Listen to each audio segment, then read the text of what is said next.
एक बार ये आपने अपनी वेडिंग डेट सेट कर ली तो नेक्स्ट स्टेप हम लोगों का होता है रिलेटिव्स और फ्रेंड्स को कॉल करना और उनसे वेन्यू का रेफरेंसेस मांगना। और क्यों ना हो, हम सभी को पता है कि जितना जल्दी हम वेन्यू बुक करते हैं उस पे हमें कॉस्ट में तो बेनिफिट मिलता ही है और हमें हमारे चॉइस का वेन्यू भी मिलता है। बट एक बार ये ऐसा सोचिए कि जब आप वेन्यू बुक कर लेते हो और उसके बाद का आपका जो भी प्लानिंग का पार्ट है वो डिसीजन जो है आपके वेन्यू के ऊपर होता है। चाहे वो केटरर हो, चाहे वो डेकोरेटर हो, या आपको कितने गेस्ट को अपने वेडिंग में बुलाना है ये डिसीजन हो। तो वेन्यू जो है वो बहुत इंपॉर्टेंट रोल प्ले करता है। और ट्रस्ट मी, ये वीडियो देखने के बाद आपको 90% जो चैलेंजेस आते हैं वेन्यू बुक करने से पहले या वेन्यू बुक करने के बाद, वो सारे चैलेंजेस नहीं आएंगे ये वीडियो देखने के बाद। सो हम 3 पॉइंटर्स के बेसिस पे वेन्यू को एवेल्युएट करेंगे। सबसे पहला जो पॉइंट होगा वो होगा बजट, सेकेंड जो होगा vibe and experience, third pointer comfort and convenience. Right, तो चलिए शुरू करते हैं। बट उसके पहले मुझे आप लोगों को कुछ टर्मिनोलॉजीज बतानी है जो कि वेन्यू से रिलेटेड है। अगर आपने कभी भी वेन्यू के साथ डील नहीं किया होगा तो आपको ये टर्मिनोलॉजी समझना बहुत ज़्यादा इंपॉर्टेंट हो जाता है। सबसे पहला जो है वो मिनिमम गारंटी और मैक्सिमम कैपेसिटी। मिनिमम गारंटी क्या होता है कि जब भी आप कोई वेन्यू के साथ डील करते हैं, सपोज आपका जो इवेंट है 100 लोगों के लिए होने वाला है, आपका वेन्यू ने आपको बोला है कि minimum guarantee is for 150 people. So अगर आप 150 के नीचे कितने भी लोगों का इवेंट करो, चाहे वो 80 लोग हो, चाहे वो 100 हो, चाहे वो 120 हो, आपको जो चार्जेस लगेंगे वो 150 लोगों के ही लगेंगे। और maximum capacity on the other hand ये होता है कि वो बैंक्वेट मैक्सिमम से मैक्सिमम कितने लोगों को अकोमोडेट कर सकता है और कितने लोगों को सर्व कर सकता है। नेक्स्ट जो होता है पैक्स। ये बहुत ही कॉमन वर्ड है और आपने बहुत बार सुना होगा 50 पैक्स, 100 पैक्स, 150 पैक्स। तो पैक्स का मतलब सिंपल होता है पीपल्स अप्रोक्सीमेटली। तो whenever you are dealing with venue, आप उनको बोलोगे 50 लोग अप्रोक्सीमेट होंगे, 300 लोग अप्रोक्सीमेट होंगे, इस तरह से। उसके बाद में जो होता है आपका रूम्स के related, single occupancy, double occupancy, triple occupancy. Single मतलब एक इंसान एक रूम में रुकेगा, डबल ऑक्यूपेंसी मतलब 2 इंसान एक रूम में रुकेंगे, ट्रिपल ऑक्यूपेंसी मतलब 3 इंसान एक रूम के अंदर रुकेंगे। उसके बाद जो इंपॉर्टेंट टर्मिनोलॉजीज है वो पैकेजेस से रिलेटेड है। जैसे आप कभी भी वेन्यू से डील करते हैं, आप उनको बोलते हैं मुझे रूम, ब्रेकफास्ट, लंच, डिनर सब इंक्लूड करके दे दीजिए। उस पैकेज को बोलते हैं एपी प्लान। अमेरिकन प्लान के अंदर इंक्लूड होता है आपका room rent plus breakfast plus lunch plus dinner. उसके बाद होता है आपका एमएपी, मॉडिफाइड अमेरिकन प्लान, जिसके अंदर आपका room rent plus breakfast plus either lunch या डिनर इंक्लूड होता है।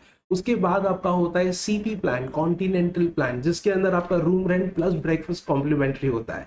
उसके बाद होता है आपका ईपी प्लान, जो कि सबसे चीपेस्ट होता है क्योंकि उसके अंदर सिर्फ और सिर्फ आपका रूम रेंट होता है, उसमें आप अपना फूड खुद से ले आ सकते हैं। एंड लास्ट जो टर्मिनोलॉजीज आपको ध्यान रखनी है वो होती है बैंक्वेट्स या बॉलरूम। जो भी आपके इंडोर स्पेस है इवेंट करने के लिए उसको बैंक्वेट या बॉलरूम कहा जाता है, और जो भी आपके आउटडोर स्पेस है उसको लॉन कहा जाता है। राइट, तो ये तो थी कुछ टर्मिनोलॉजीज जो आपको ध्यान रखनी है whenever you are dealing with venues. अगर आपको इस टाइप के वर्ड सुनाई दे तो आपको पता चले कि किस बारे में वो लोग बात कर रहे हैं। नेक्स्ट जो सबसे इंपॉर्टेंट है, भैया कितना बजट इंपॉर्टेंट है एक वेन्यू के ऊपर खर्चा करने के लिए। और यहाँ पे बहुत सारे लोग मिस्टेक कर देते हैं। तो बहुत बार ऐसे क्लाइंट्स हमारे पास आए कि हमने ये वेन्यू तो बहुत अमेजिंग सा बुक कर दिया है, but when it comes to entertainment experience उनका बजट ही नहीं बचा। बोलता है हमारा सारा वेन्यू पे ही बजट खत्म हो चुका है। And that is a very big problem. अगर आपका वेन्यू अच्छा बुक किया है तो आपका catering, decor, entertainment experience, events, ये सब भी उस लेवल के होने चाहिए। अगर आपका बजट एक सेट बजट है तो आपको पहले ही प्रिपेयर करना है, उस लेवल का वेन्यू बुक करना है, उसी लेवल का केटरिंग, उसी लेवल का डेकोर और उसी लेवल का एंटरटेनमेंट और एक्सपीरियंस।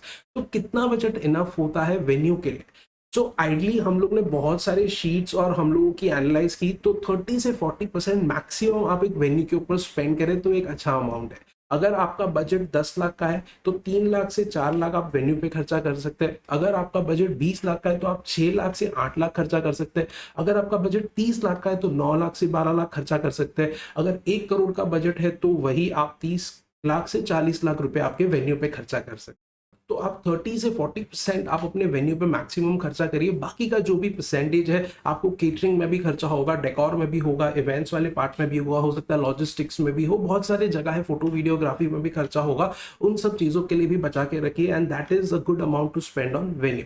नेक्स्ट, कितना बजट इनफ होता है? अगर हमारा बजट 10 लाख है शादी के लिए तो वो ज्यादा है कम है, 20 लाख है ज्यादा है कम है, ऐसा नहीं होता है। बजट सारे ठीक होते हैं। आपके पॉकेट साइज के हिसाब से आपका बजट है तो उस बजट के हिसाब से आपकी एक्सपेक्टेशन सेट होनी चाहिए। That is the problem. पे बहुत सारे लोगों का बजट होता है थोड़ा सा कम और उन्होंने कहीं किसी और की वेडिंग देखी होती है, तो एक्सपेक्टेशन वैसी होती है कि हमें तो यही वेन्यू में इवेंट करना है, यही वेन्यू में करना है। तो उस चक्कर में क्या होता है, आप उस वेन्यू के पीछे भागते हैं और आपको वो वेन्यू आपके बजट में सेट नहीं होता है and then you are disappointed. उसका एक सबसे बेस्ट तरीका है, अगर वापस वही एग्जांपल लेते हैं, आपका 200 से 250 लोगों का इवेंट है और आपका बजट 10 लाख है, तो best way to do the wedding is go local. ठीक है, don't go for destination wedding, because अगर आप डेस्टिनेशन जाएंगे वहां पे आपके रूम के चार्जेस और आपके लॉजिस्टिक्स के चार्जेस ऐड हो जाएंगे, बट लोकल में आपका रूम और लॉजिस्टिक्स का कॉस्ट बचेगा, जो कि वो अमाउंट आप यूज कर सकते हो अच्छा डेकोर, केटरिंग, इवेंट्स के लिए और वेन्यू के लिए। तो आपको एक अच्छा वेन्यू मिलेगा, अच्छा केटरिंग, अच्छा डेकोर, अच्छा इवेंट। अगर आप डेस्टिनेशन के लिए जाएंगे, सारी चीजों पे आपको कॉम्प्रोमाइज करना पड़ेगा। नेक्स्ट, अगर आपका बजट 20 लाख या 20 लाख के अंदर है, तो आपके पास दो ऑप्शन होते हैं, either you can do a local wedding, either you can do a destination wedding. But अगर लोकल की हम बात करें, जहां पे आपका रूम्स और लॉजिस्टिक्स का कॉस्ट बच जाता है, वो पैसे आप यूज कर सकते हैं अच्छा वेन्यू लेने के लिए।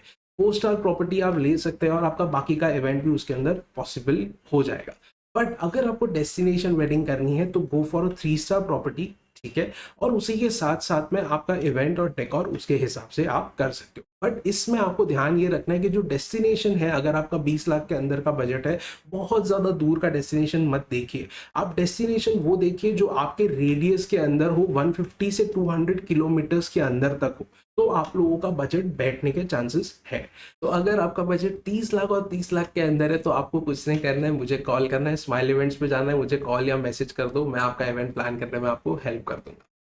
ये जो चीजें मैंने आपको बताई बजट के रिलेटेड, ये हमेशा ऐसे ही नहीं होगी, हो सकता है थोड़ा आगे पीछे हो, depending on where are you from, आपका लोकेशन क्या है, आपका रिक्वायरमेंट क्या है, किस टाइप का वेन्यू आप देख रहे हो, तो अलग हो सकती है। बट अगर आप बहुत ज्यादा कंफ्यूज है, तो ये आपको एक ट्रैक पे आने में हेल्प 100% करेगा। तो उसके बाद का जो स्टेप है वो बहुत इंटरेस्टिंग है, वेन्यू हंटिंग। अब हमें हमारा बजट पता है, अब हमें वेन्यू ढूंढने जाना है। बट वेन्यू ढूंढने से पहले आपके पास ये 3 क्वेश्चंस के आंसर्स हमेशा आपके दिमाग में होना चाहिए। कोई भी पूछेगा, फटाक से आपके मुंह से तीनों चीजें निकलनी चाहिए।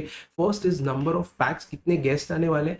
सेकंड, कितने इवेंट्स आप करने वाले हो, 2 इवेंट, 3 इवेंट, 4 इवेंट, और कौन से इवेंट्स आपको करने, पुल पार्टी करनी है, संगीत करनी है, रिसेप्शन करना है, वेडिंग करना है। बिकॉज अगर आपको पुल पार्टी करनी है, तो बिना पुल के तो आप नहीं कर सकते। संगीत अगर आउटडोर करना है, तो बिना लॉन के नहीं कर सकते। तो अगर आपके पास ये इन्फॉर्मेशन होगी, तो जिस वेन्यू के अंदर ये सारी चीजें है ही नहीं, तो वो ऑप्शंस हमारे फर्स्ट ही राउंड में कैंसिल हो गए। नाउ सेकेंड स्टेप, वेन्यू ढूंढना है। अब वेन्यू ढूंढने के लिए गाड़ी लेके निकल पड़ो, वैसा नहीं करना है। बहुत सारी ऐसी अच्छी अच्छी वेबसाइट्स है जिन्हें इंडियन वेन्यू के ऊपर मेहनत करके, काम करके डेटा जमा कर रखा है। हमें सिंपली वहां जाना है, हमारे सिटी और लोकेशन के हिसाब से वेन्यू सर्च करना है। और वैसी जो वेबसाइट्स है, उसमें सबसे फर्स्ट है weddings.in, सेकेंड है weddingwire.in, थर्ड है wedmegood एंड फोर्थ है weddestination.com। तो ये जो वेबसाइट्स है, इसके ऊपर आप जब जाओगे तो आपको बहुत सारी इंफॉर्मेशन ये लोग ऑलरेडी दे देते हैं। कितने रूम्स है, कौन से बैंक्वेट्स है, उनके पिक्चर्स क्या है, sitting capacity and many more things ये लोग आपको अपने वेबसाइट पे ही दे देते हैं। So once you go on this website, आपको एक चीज का ध्यान रखना है कि आपको स्टार्टिंग से ही कुछ इंफॉर्मेशन हर वेन्यू जो आपको पसंद आता है उसके रिलेटेड इकट्ठा कर लेनी है। और उसके लिए एक एक्सेल फॉर्मेट है, जो एक्सेल फॉर्मेट आप मेरे वेबसाइट पे जाओगे, eventsexpert.in/venue डालोगे, इसी पूरे वीडियो का एक ब्लॉग बना के रखा है। बिकॉज मुझे पता है आप में से जब भी आप लोगों को रिक्वायरमेंट होगी वेन्यू के ऊपर, आप उस ब्लॉग को सेव करके रख सकते हो और उसके अंदर से सारे पॉइंटर्स आप फटाफट देख सकते हो, सो that you save your time. And उसके अंदर ही हम लोग ने सारे रिसोर्सेज भी आपको ब्लॉग के अंदर ही दे दिए, जैसे कि आपको एक्सेल का फॉर्मेट, आगे जाके वेन्यू की चेकलिस्ट, ईमेल का फॉर्मेट, सारा का सारा आपको वहां पे मिल जाएगा। तो लिंक नीचे डिस्क्रिप्शन में, you can just click and download all the resources from there. तो एक्सेल फॉर्मेट के अंदर आप पहले से ही डेटा रखिएगा, जिसके अंदर कॉन्टैक्ट पर्सन नेम, आपका ईमेल आईडी और बहुत सारी डिटेल्स है, रूम के रिलेटेड, लोकेशन के रिलेटेड, नियरेस्ट सम स्टेशंस और एयरपोर्ट्स, ये सारी चीजें आपको अगर पता होगी, सो दैट आपको कन्वीनियंट होगा वो वेन्यू पे जब जाओगे, बुकिंग लेना है नहीं लेना है, वो डिसीजन लेने में। अब हमारे पास डेटा है, अब हमारे पास हमारे मन पसंदीदा वेन्यूज है, अब टाइम है उनको अवेलेबिलिटी चेक करने का, प्राइस चेक करने का। डायरेक्टली हम वो वेन्यू पे नहीं जाएंगे। सबसे पहले हम लोगों का काम हम कम करने के लिए करेंगे क्या, एक अच्छा सा ईमेल ड्राफ्ट करेंगे, ईमेल और मैसेज। इन सम केसेस हमको ईमेल भेजना होगा, इन सम केसेस हम व्हाट्सएप पे भेजेंगे। तो ईमेल का भी जो फॉर्मेट है आपको वेबसाइट पे से मिल जाएगा, ब्लॉग में से। तो ईमेल के अंदर कुछ चीज़ें जो है वो हम लोगों को वेन्यू को बतानी होती है। आपका चेक इन चेकआउट डेट क्या है, कितने लोग उस इवेंट में होंगे, इवेंट का टाइप क्या है, अगर वो वेडिंग है तो कौन से रिलीजन कास्ट की वेडिंग है, अगर उसके बाद में आपके कितने लोग वहाँ पे आएंगे, उसमें आप लोगों को कितने रूम्स चाहिए, single occupancy, double occupancy, triple occupancy, कौन से वाले रूम्स चाहिए, और उसके साथ साथ में आपका जो मेन्यू है वो वेज होगा, नॉन वेज होगा, और उसके बाद में ब्राइड और ग्रूम का नाम क्या है। तो ये सारी जब इन्फॉर्मेशन आप वेन्यू को भेजेंगे तो उनको लगेगी कि ये इंक्वायरी जो है वो जेन्यून है। और उसी के साथ साथ में आप अपना एक रिक्वायरमेंट का लिस्ट नीचे लिख सकते हैं, जिसके अंदर आपकी जो भी रिक्वायरमेंट है आप वो सब वेन्यू को पूछ सकते हैं। हो सकता है वो एपीआई पैकेज आपको चाहिए, आपको मोनोपलीज या पैनल्स का लिस्ट चाहिए, आपको रेस्ट्रिक्शन, साउंड रेस्ट्रिक्शंस ये सब के बारे में पूछना है, आपको लिक्कर लाइसेंस के बारे में पूछना है, या बहुत सारी अगर दूसरी चीजें हैं, आप सारी की सारी रिक्वायरमेंट्स में लिख देंगे और वो आपको ईमेल में सारा डिटेल्स डाल के भेज देंगे। अब जब आपके पास पूरे आपके वेन्यूज का लिस्ट है और जब आपको वेन्यू से रिप्लाई आ चुका है, आपको ये भी पता है कि कौन से ऐसे वेन्यूज है जो आपके बजट में बैठ रहे हैं। वंस यू नो कि कौन से वेन्यूज आपके बजट में बैठ रहे हैं, नेक्स्ट काम हम करेंगे वेन्यू विजिट, राइट? फ्री का खाना खाएंगे? नहीं, ऐसा नहीं।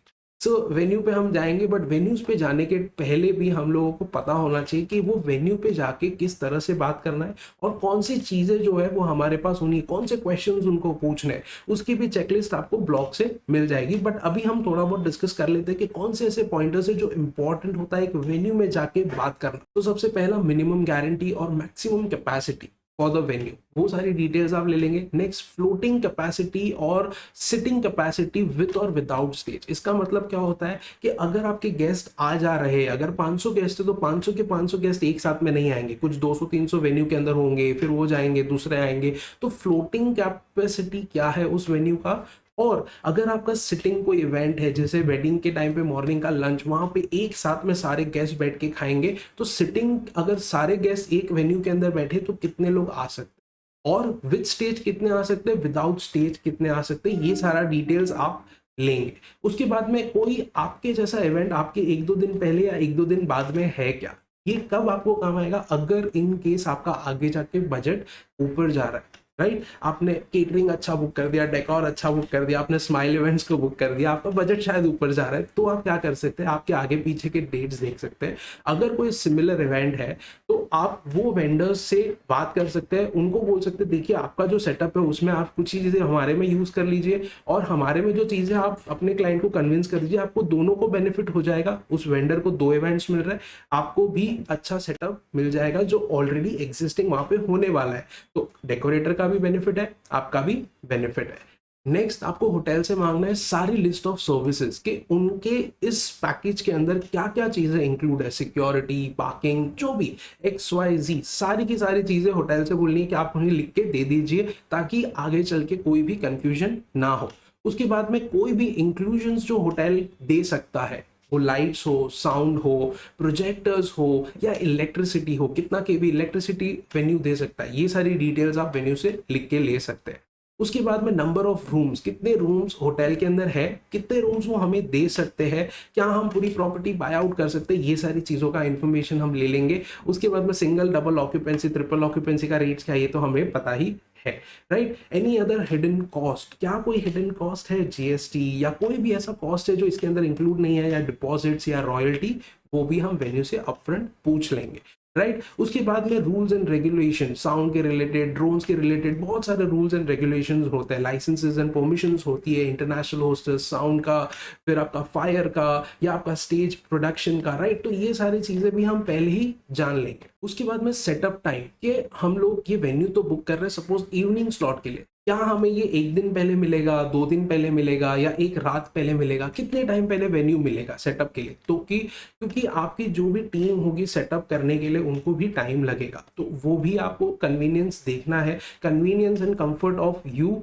Your guest and the setup person as well. जब सबका कन्वीनियंट होगा तब जो भी गेस्ट आएंगे उनका कन्वीनियंस होगा, राइट? उसके बाद में सेटअप के रिलेटेड कुछ क्वेश्चंस है कि इनकी सर्विस एलिवेटर कहाँ है, सेटअप से रिलेटेड लेबर्स के क्या रेस्ट्रिक्शंस है, उनको क्या गाइडलाइंस फॉलो करनी है, ये सारी चीजें आपको पहले ही पूछ लेनी है। बिकॉज अगर आप बुकिंग कर लेंगे और ये सारी चीजें आपको नहीं पता, ये सब एक एक करके आएगा और आप बोलोगे अरे पहले नहीं बता सकते, पहले नहीं बता सकते, तो आप पहले पूछ ही लीजिए सारी की सारी चीज, राइट? नेक्स्ट सबसे इंपॉर्टेंट चीज होती है refund and cancellation policy. In this scenario particularly ये भी एक इंपॉर्टेंट पॉइंट है कि what is the refund and cancellation policy. अगर ये सिचुएशन हुई तो क्या होगा, ये सिचुएशन हुई तो क्या होगा, एटलीस्ट डिस्कस करके रखिए, भले कुछ हो या नहीं हो, discussion is always better, right. तो plans in case of rains या एनी नेचुरल कैलामिटीज, जो भी है बैकअप प्लान्स कुछ है आपके, अगर आपके रिसोर्ट में ऐसा कुछ पहले हुआ है तो वो भी आप पूछ सकते हैं सेफर साइड के लिए।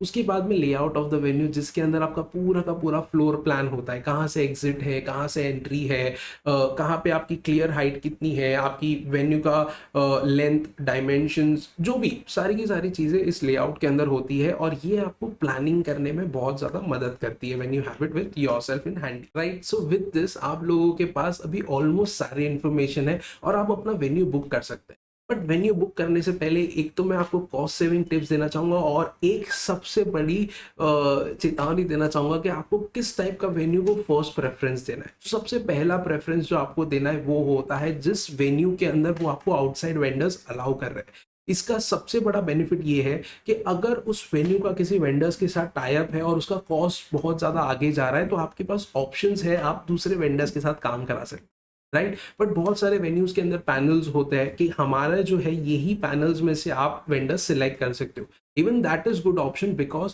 पैनल्स के अंदर भी आपको 3 से 4 लोग का ऑप्शन मिलता है। अगर डेकोर्स जो है वो पैनल्स पे है, 4 डेकोरेटर पैनल्स पे है, तो आपके पास ऑप्शन है उन चारों में से आप एक डेकोरेटर सिलेक्ट कर सकते हैं। उन चारों में भी थोड़ा कॉम्पिटिशन है, तो आपको कॉस्ट बेनिफिट होगा।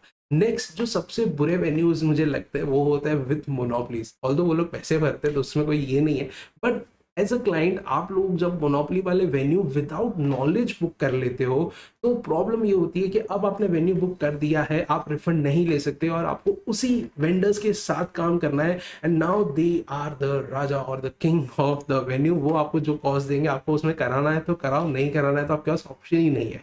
सो इट इज बेटर, आपको बुक करना हो भी सकता है मोनोपोली वाला वेन्यू, कोई प्रॉब्लम नहीं है, but make sure you have your terms and conditions in place. आप पहले से ही वेन्यू के साथ डिस्कस कर लो। अगर उसने बोला कि यहाँ पे मोनोपोली है, आप पहले उस वेंडर से मिलो, कॉस्टिंग पे थोड़ी बहुत बातचीत करो, and then you book the venue, so that you have clear decision in your mind कि हाँ अब मुझे पता है कि मोनोपोली है, फिर भी कितना कॉस्टिंग अप्रोक्सीमेट उसका जाने वाला है, and I have my terms and condition. Because जब तक आपने पैसे नहीं दिए, the ball is in your court. जैसे ही पैसे दे दिए तो ball is in their court. Next cost saving tip is try to find out new properties. जो न्यूली कंस्ट्रक्ट हुए उन लोगों को मार्केटिंग के लिए इवेंट्स करने होते हैं, मार्केटिंग के लिए अच्छे क्लाइंट्स चाहिए होते हैं, और वहां पे अगर आप पहुंच गए, जो गूगल्स पे भी अभी तक इतने पॉपुलर नहीं है, और आपने कहीं रिसोर्स से पता कर लिया कि यहाँ पे एक वेन्यू है जो बहुत नया बना है, शानदार वेन्यू है, तो उस वेन्यू का बुक करेंगे, 100% कॉस्ट में आपको फर्क पता चलेगा, राइट। उसके बाद में और book the venue as early as possible, that's the best tip. Although मैंने आप लोगों को इतना लंबा चढ़ा जो भाषण दिया, ये सब चीज़ों को फॉलो करिए।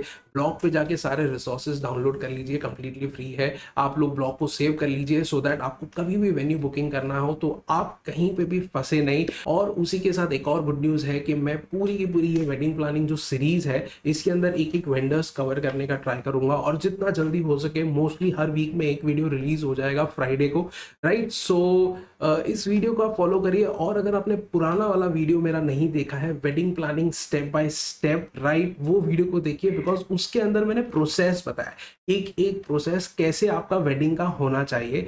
This are the dealings of the vendors, venue से कैसे डील करें, केटरर्स कैसे ढूंढे, डेकोर, आइडिएशन, थीम, प्रेजेंटेशन, ये सब चीज़ के बारे में हम इसमें बात करने वाले हैं। ये जो पूरी सीरीज होगी बहुत इंटरेस्टिंग होगी, आपकी वेडिंग प्लान करने में आप बहुत सारे पैसे तो बचाएंगे और बहुत ज़्यादा आपको मज़ा भी आएगी। तो मिलते हैं अगले वीडियो में, तब तक हंसते रहिए, मुस्कुराते रहिए।